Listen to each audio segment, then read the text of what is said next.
Kumusta mga kabasketball? Itong Super Chris TV, nagbabalik po uli sa inyo para bigyan kayo ng latest updates.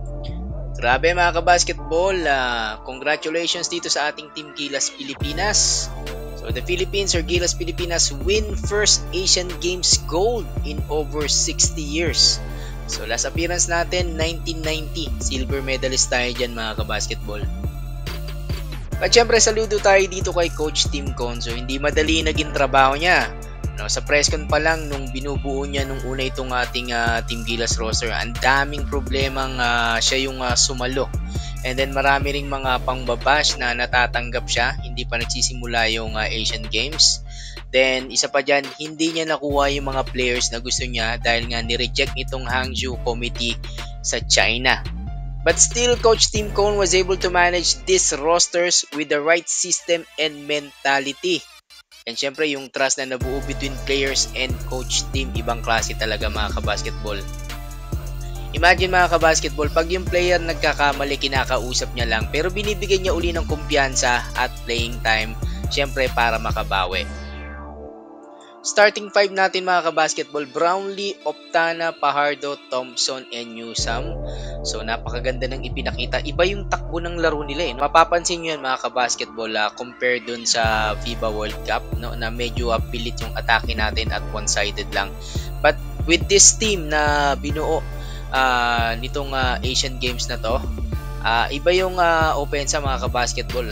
Solid lang, no? Smooth yung transition. Imagine madalas 3 point guard yung ginagamit dito ni Coach Tim Cone. At malalaki yung mga kalaban natin pero effective pa rin, no, mga kabasketball. Imagine Scottie Thompson, no? Alam ko maraming nambaba sa kanya pero pinatunayan nitong si Scottie Thompson na deserve niya rito sa Team Gilas at naipakita niya yung kanyang husay dito sa Asian Games. Optana mga kabasketball, may mga kritiko dahil medyo hindi maganda yung nagiging performance niya sa una. Hindi masyadong consistent pero syempre yung tiwalang binibigay sa kanya ni Coach Tim Cone, sinamantala niya yan and nag-deliver naman itong si Calvin Optana. And then Junmar Pajardo and then itong si Ange Kwame, si Japet Aguilar, no? Maganda yung presence nila dito sa laban mga kabasketball. Hindi man sila masyadong naaasahan sa scoring pero yung depensa nila at yung threat nila dito sa gitna, napakalaking bagay talaga dahil sila yung nakikipagbugbuggan dyan sa ilalim. And lalo dito kaya Ange Kwame, maganda yung nilaro niya kagabi, quality minutes, yung kanyang mga putback at saka yung kanyang mga offensive rebounds. Siyempre mga kabasketball, itong ating naturalized player, itong si Justin Brownlee. So hindi na natin kailangang ipaliwanag, grabe talaga. Siya talaga yung dahilan kaya talaga tayo nandito sa finals at nakuha natin yung gold medal. And hindi na makakalimutan yan ng ating mga kababayan, itong si Justin Brownlee at syempre itong rosters ng Gilas na to. Syempre kay Coach Tim Cone mga kabasketball. Si Chris Newsome mga kabasketball, na quality minutes talaga, napakaganda yung depensa na ipinapakita nitong si Chris Newsome.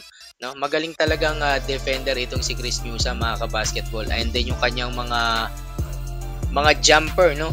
Solid talaga mga kabasketball. And then pag may pagkakataon, napakabilis nitong si Chris Newsome to attack the basket. Magic bunot ni Coach Tim Cone mga kabasketball, itong si Kevin Alas, quality minutes, no? Maganda yung kanyang ipinakita nung last game against China. Hindi naman sinayang yan itong si Kevin Alas. So imagine mga kabasketball kung na-approve itong sina Romeo, Abueva, Perkins at Tautua. Ano kaya magiging outcome ng laban mga kabasketball? So ibig sabihin mga kabasketball, nagkamali pala yung China dito na hindi nila in-approve itong 4 na to at nangyari parang napaganda pa itong roster ng ating Team Gilas dahil tamang-tama lang yung timpla na ginawa dito ni Coach Tim Cone. Chris Ross and Marshall Lassiter, DNP, so coach decision, pero salamat din sa kanilang suporta at presence dito sa ating Team Gilas. So their time is up, alam natin yan, mga veterano sila and then nakasuporta lang sila sa ating Team Gilas.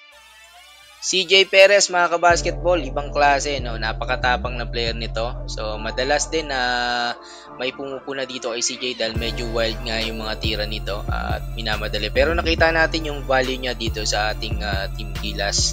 At syempre, deserve niya uli na maglaro dito sa ating Gilas compare ng FIBA World Cup na hindi siya masyadong nabibigyan ng playing time. Yan.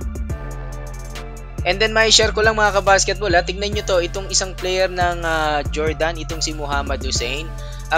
Big fan pala ng Team Gilas Pilipinas ito mga kabasketball, since nung naglalaro pa sila kalaban itong sila Asi Taulaba, and then nanghingi siya ng jersey dito sa ating Team Gilas bilang souvenir.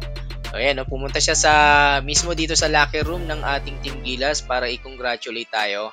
At syempre, humingi nga ng parang souvenir dito sa ating Team Gilas. Well, congratulations din dito sa Jordan. Napakaganda ng pinakita nila at napakahirap talaga nilang kalaban. Lalo na dito kay Muhammad Hussein na isa palang Gilas Pilipinas fans. Yan, no? Napakababang loob nitong si Muhammad Hussein. So, hindi natin i-expect yan na merong isang Jordanian national na fan ng ating Team Gilas.